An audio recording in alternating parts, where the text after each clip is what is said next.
बाकी तो संत कंवर राम ने क्या बिगाड़ा था लोगों का, बताओ। सिंध देश में हुए संत कंवर राम, बड़े उच्च कोटि के संत थे, बड़े अच्छे भजन गाते थे, अच्छी वाणी कल्याणकारी सुनाते थे। ट्रेन में कहीं जा रहे थे तो विधर्मी उनको मारने के लिए बैठ गए उसी ट्रेन में।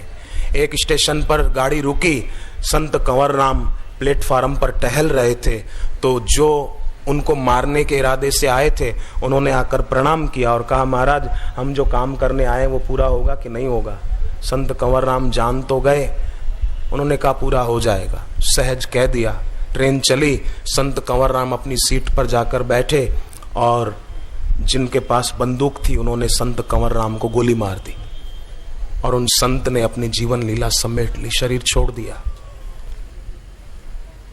अपने निवास से दूर थे, लोगों ने टेलीग्राम भेजा उनकी मां के नाम। डाकिया पोस्टमैन तार लेकर मां के पास पहुंचता है, माता जी ये टेलीग्राम तार आपके नाम आया है। बोले किसका है बेटे, मैं तो पढ़ना जानती नहीं और अब तो आंखों से दिखता भी नहीं ठीक से, तू ही पढ़ के सुना दे, मैं तो बूढ़ी हो गई। तो डाकिये ने, पोस्टमैन ने तार खोला, पहले मन में पढ़ा कि भाई क्या है, सार बात बता दूं। तो उसने पढ़ा तो उसकी आंख से आंसू निकल आए कि संत कंवर राम ने शरीर छोड़ दिया है। रो पड़े। तार मां को देते हुए बोला, मां ये तार तुम और किसी से पढ़वा लेना, मेरी पढ़ने की हिम्मत नहीं है। मां ने कहा, बेटे तू पढ़ के सुना दे, हमारी कोई भी चिट्ठी आती है तो तू ही पढ़ के सुनाता है, तो अब ये तार क्यों नहीं पढ़ के सुनाता तू। बोले मां मेरे से नहीं पढ़ा जाएगा, किसी और से पढ़कर सुन लेना। तो मां ने कहा, बेटे अगर तू मेरे को पढ़ के नहीं सुनाएगा ना तो मेरा बेटा आएगा ना कंवर राम संत, तो मैं उसको कहूंगी, तेरे नाम की शिकायत करूंगी कि तूने मेरे को टेलीग्राम पढ़ के नहीं सुनाया। तब वो फूट फूट के रो पड़ा कि मां जिसको तू मेरी शिकायत करने की बात करती है ना, वो तेरा बेटा अब इस धरती पर नहीं रहा जो तू उसको शिकायत सुनाएगी संत कंवर राम को। आप सोचो एक मां के दिल पे क्या बीती होगी। संत कंवर राम की मां, लोगों ने संत को गोली मार दी।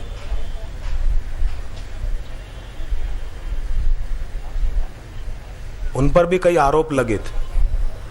साईं टेऊराम सिंध जगत में हो गए, उनकी भी प्रसिद्धि बड़ी, लोग उनके पास खूब आते थे शांति पाने को, भक्ति पाने को, भगवान के नाम की दीक्षा पाने को। तो विरोधियों ने उनका विरोध किया, उन पर तरह तरह के आरोप लगाए। उनके आश्रम में जाने पर पाबंदी लगा दी, 5 रुपया जुर्माना। उस जमाने में 5 रुपया बहुत होता था, फिर भी सज्जन लोग तो भले जुर्माना तो जुर्माना जाते थे। तो दुष्ट लोग क्या करते, निंदक, संत स्वामी टेऊराम जी के आश्रम में जो पानी पीने का कुआं होता था उसमें केरोसिन डाल देते।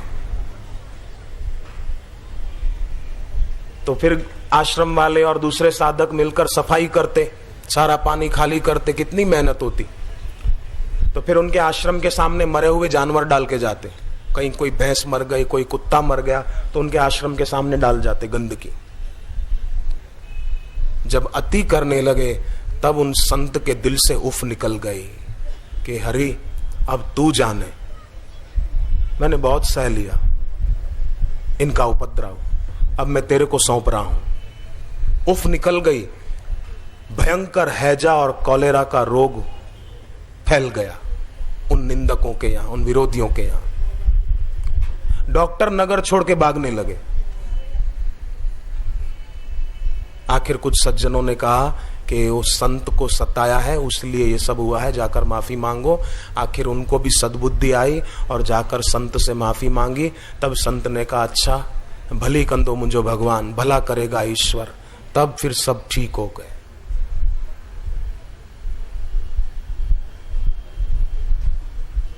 संत के दुखन आरजा घटे, संत के निंदक जमते नहीं छूटे। आप सोचो भाइयों बहनों, आप समझदार हैं।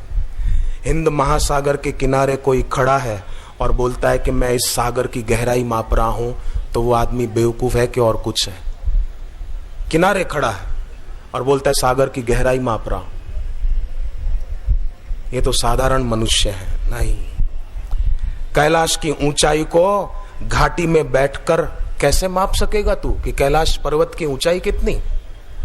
घाटी में खड़ा है और ऊंचाई मापने की बात कर रहा है तो नर्सरी का बच्चा, पर एमए और एमबीबीएस की पढ़ाई की डींग